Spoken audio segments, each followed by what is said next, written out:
이건태 의원님. 윤석열 정부 들어서 검찰의 수사는 물중 수사가 아니라 말 수사입니다. 말을 중심으로 하는 수사. 이재명 죽이기 수사도 정영학의 녹취록이라는 명백한 물증이 존재함에도 유동규의 말을 가지고 기소했습니다. 또 쌍방울 대북 송금 사건도 경기도 통일부 국정원의 보고서에 리오남은 필리핀에 오지 않았다고 보고가 돼 있음에도 불구하고 오로지 김성태의 말을 가지고 기소했습니다. 분노를 느낍니다. 검찰이 이렇게 무너져도 되는가 싶습니다.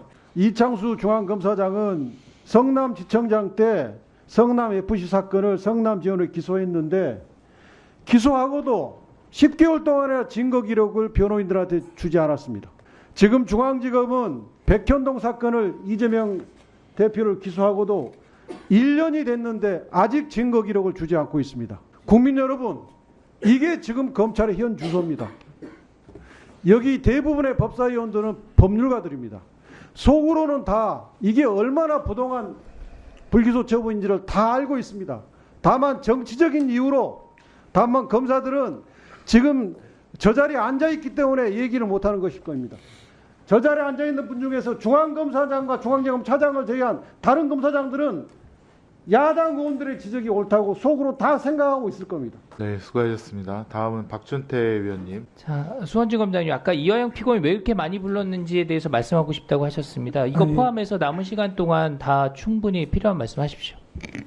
이화영 피고인이 뭐 미루기만 해서 저희가 많이 불렀다고 이화영 피고인한테 핑계대는 게 아닙니다. 근데 좀 많이 부른 건 사실이라서 제가 확인을 해봤더니 이화영 피고인 일단 개인 혐의, 그러니까 대북 송금 사건하고 무관한 개인 혐의도 상당히 많았고 조사할 게 많았고 또 뭐 아까 말씀드린 것처럼 건강이 안 좋다, 좀 상의하고 변호인하고 상의하고 대답하겠다. 저희 검찰이 이제 뭐 새로운 걸 물어보면 그때 즉답 안 하시고 요거는 좀 생각해보고 내일 대답하겠다. 이렇게 미루는 것도 많았고 또 말씀 일단 저희가 받은 다음에 객관적인 사실하고 맞춰보니까 틀려서 이거 틀린데요? 다시 좀 말씀해 주세요라고 다시 보는 것도 많았고 그러니까 조사가 많아지는 건 제가 보니까 그만한 사정이 있었지 뭐 괴롭히려고 압박하려고 그렇게 무작정 많아진 건 아니라고 말씀드리고 말씀 기회를 주셨으니까 제가 아까 좀 잘못 답변 드린 거를 한가 정정하고 싶은데 경기도청 압수수색은 저희가 3일 동안 한 다음에 또 필요한 선별 절차가 있어서 방 하나 비워가지고 협조적인 가운데 한 10여일 더 진행을 했다. 이거 좀 수정을 해서 말씀드리겠습니다. 예, 우리 종합감사 때 이화영 증인 나올 것 같으니까요. 제가 말씀 주신 거 기준으로 해서 참고해서 다시 확인하겠습니다. 고맙습니다. 장경태 의원님. 중앙지검장님, 검사 윤석열 존경하십니까? 제가 대변인으로 모셨기 때문에 그 옆에서 많이 봤기 때문에 항상 그러니까 짧게 좀 부탁드릴게요. 좌우 가리지 않고 네네, 존경한다고 이해하겠습니다. 수원고 검장님, 검사 윤석열에 대해서 존경하십니까? 저도 이제 대변인으로 함께 옆에서 이제 지켜보고 또 중앙지검장을 지켜보면서 그런 여러 많은 장점을 가지고 있는 검사라고 생각합니다.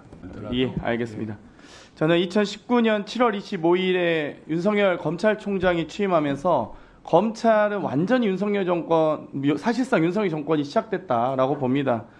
이미 이 현직 법무부 장관의 부인을 소환조사조차 하지 않고 기소하면서 정말 서슬퍼런 검찰 장악 시대가 열렸다고 보는데요.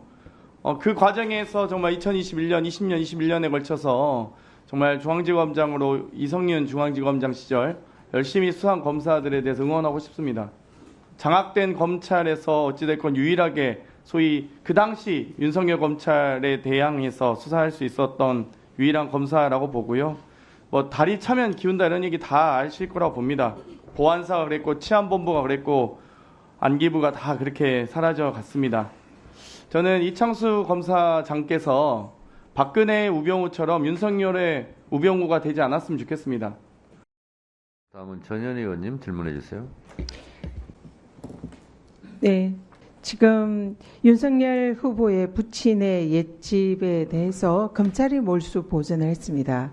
근데 그 뜻은 그 집의 매입 자금의 원천이 김만배의 대장동 범죄 수익이다. 그런 취지로 몰수 보전을 한 겁니다. 이거는 검찰이 이 윤석열과 김만배의 그런 관계를 인정을 한 거죠. 그래서 윤석열 후보가 대선에서 나는 김만배와 개인적인 친분이 없다라고 한 거는 명백한 허위라는 걸 알 수가 있어요. 그런데 이재명 대표는 김문기는 개인적으로 몰랐다. 여기에는 징역 2년. 김만배와는 개인적인 친분이 없다. 불기소. 이거 어떻게 생각하십니까?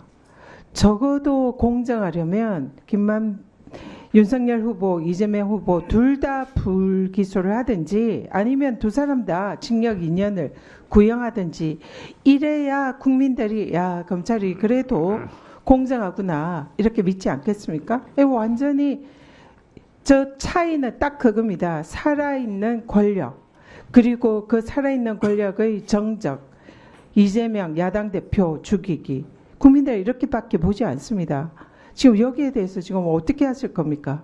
기본적으로 저 윤석열 후보가 김만배와 개인적 친분이 없다. 저 부분을 이제 불기소 처분한 이유는 저 내용이 이제 평가의 문제라서 그렇게 처분을 했고요. 맞습니다. 그래서 그리고 검찰이 불기소로 개인적인 평가다 이렇게 한 거예요. 근데 똑같아요. 같은 취지에서 이재명도 같은 취지로 개인적으로 좀 아십니까? 이렇게 물었어요. 그러면 이것도 모른다는 주관적 인식이고 평가라 이것도 마찬가지로 불기소해야 되는 거예요. 근데 이걸 징역 2년으로 구형한 게 이래서 정치 검찰이다. 저 그 말하고 싶지 않지만 국민들이 그렇게 생각을 하는 겁니다. 그래서 제가 드리고 싶은 말씀은 이재명 후보의 또 다른 사건 중에 유동규는 내 측근이 아니다라고 하는 부분이 지금 있습니다. 그거는 지금 선거법 위반으로 가지 않았고요. 그 그런 부분도 저희가 얘기는 같은 취지에서 불기소 처분을 했습니다. 다만 김문기와는 개인적으로 몰랐다는 부분은 저렇게 지금 단순하게 이 김만배 말씀할 것은 관련해서 아니고 윤석열 후보는 검찰이 어떻게 했냐면 저희 여기에 대해서 불기소 이유서를 보면 다 인정해 줍니다. 마치 김건희에 대해서 검찰이 오늘 결정한 것처럼 그래 맞아 그런 식으로 그거야 이런 식으로 감사는 변론하는 그런 식으로 불기소를 작성을 해요. 그리고 수사를 제대로 아예 안 해요. 근데 이재명 대표의 여기에 대해서는 그런 취지에 대해서 다 철저히 주변 사람을 샅샅이 뒤지는 먼지털이식 수사를 합니다. 그래서 그 뒷부분은 사실 지금 재판 중이긴 한데 저희가 이재명 대표와 김문기 간의 인적, 직업적 관계 또 행위 전체를 이제 부인했다라고 판단을 해서 그 부분을 행위라고 판단해서 이제 기소를 했던 것이고요. 지금 아마 재판 줄여주세요. 예. 자, 줄여주시고요. 제가 3분 내에 일문일답을 다 맞춰달라고 부탁을 드렸습니다. 조진 의원님 질의해 주세요. 저는 아까 그 일선 검사들 우려에 대해서 공감이 되고 있어서 그런 말씀 드리겠습니다. 오늘 아까 말씀드린 대로 검찰총장 탄핵에 대해서 민주당이 거의 당론으로 정한 것 같아요. 그래서 탄핵을 조사하겠다 이런 게 아니라 탄핵을 추진하겠다라고까지 이제 표현이 되고 기사가 나왔는데 실제 지금 보면 아까 질의 과정에서 나왔지만 검찰총장은 이 사건에 대한 지휘권이 없는 상태입니다. 그래서 실제 도이치모터 사건에 대한 지휘권도 없는 상태에서 어떤 관여 사실도 확인된 것이 없는데 탄핵부터 먼저 하겠다고 발표부터 하고 이 국정감사를 진행하는 것에 대해서 상당한 우려가 있고요. 이게 지금 일선 검사들 국민들을 생각한다 그러면은 일선 검사들이 묵묵히 일하는 검사들 에 대해서 사기를 북돋아주고 더욱 열심히 할 수 있도록 하자는 데 대해서는 민주당 위원들께서 다 동의하실 것이라고 생각합니다. 근데 지금 벌써 검사 탄핵 소추만 해서 지금 6명째 추진 중이거든요. 현재 오늘 나온 검찰총장 탄핵을 차치하고서라도 이미 안동환 검사, 이정석 검사에 대해서는 탄핵 소추가 이미 기각이 됐고요. 그 다음에 그 나머지 검사 4명들도 그때 지적했다시피 이해 충돌에 가까울 정도로 민주당 관련된 동부동투 사건을 수사했거나 이재명 대표를 수사했던 검사들입니다. 특히 그 얼마 전에 있었던 그 대북 송금 사건을 수사했던 박상용 검사 같은 경우에는 탄핵 소추 과정에서 또 자료 제출 요청을 막 하셨는데 가족의 출입국 내역까지 조사를 하고 또 배우자 관련해서도 자료를 내라고 했어요. 그러니까 이게 탄핵 소추라고 하는 것은 검사의 직무와 직접 관련이 있어서 거기서 뭔가 명백한 법률상 위반이 있어야 되는 것인데 그것도 중대해야 됩니다.